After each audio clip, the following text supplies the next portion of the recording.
rượu vẫn uống được sau 170 năm dưới biển. Các chuyên gia rất bất ngờ trước mùi vị đặc biệt của rượu sâm banh chìm theo xác tàu đắm ở ngoài khơi Phần Lan năm 2010.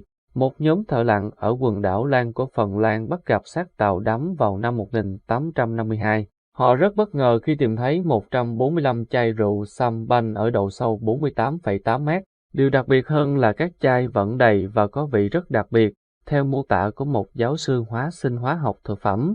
Tất cả nhãn mác đã phai mờ, nhưng những chuyên gia về rượu kiểm tra mặt bên trong của nút chai và tìm thấy ảnh thương hiệu cho phép họ xác định nguồn gốc của chúng. Nhiều chai sâm banh đến từ công ty Jula Mason, biến mất vào năm 1829 khi vườn nho của họ bị đối thủ cạnh tranh tiếp quản.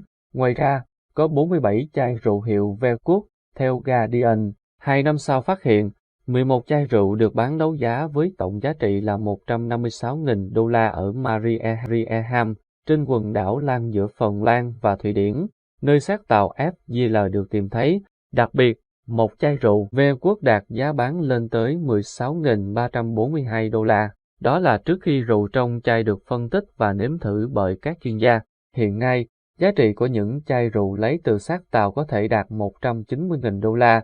Philippe Jean-Jacques, giáo sư hóa sinh học thực phẩm ở Đại học Reims, nằm ở trung tâm vùng sản xuất sâm banh của Pháp, được giao mẫu vật nhỏ lấy từ 3 chai rượu để tiến hành phân tích chất rượu. Nghiên cứu công bố trên tạp chí Proceedings of the National Academy of Science của ông kết luận, sau 170 năm ngâm dưới biển sâu trong điều kiện gần như hoàn hảo, những chai rượu sâm banh ngủ yên này đã thức tỉnh để kể cho chúng ta một chương mới về câu chuyện sản xuất rượu.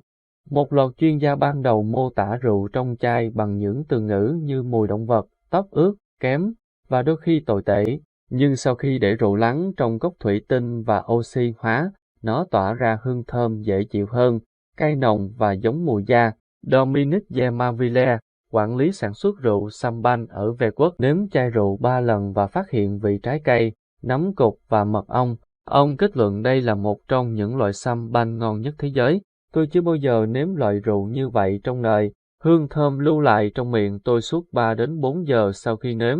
Jean-Jacques chia sẻ với tạp chí Smithsonian. Công ty Verwoerd hứng thú với việc tái phát hiện những chai rượu của họ đến mức quyết định tái tạo điều kiện tương tự bằng cách dìm hàng chục chai sâm banh ở cùng vị trí tại quần đảo Lan. Một số chai rượu sẽ nằm ở đó 40 năm. Nhà sản xuất rượu cho rằng biển sâu có thể là môi trường hoàn hảo để ủ rượu sâm banh, với độ mặn thấp hơn 20 lần so với Đại Tây Dương và nhiệt độ ổn định ở 4 độ C. Biển Baltic cung cấp môi trường ủ tối ưu, theo Verwoerd. An Khang, theo Guardian.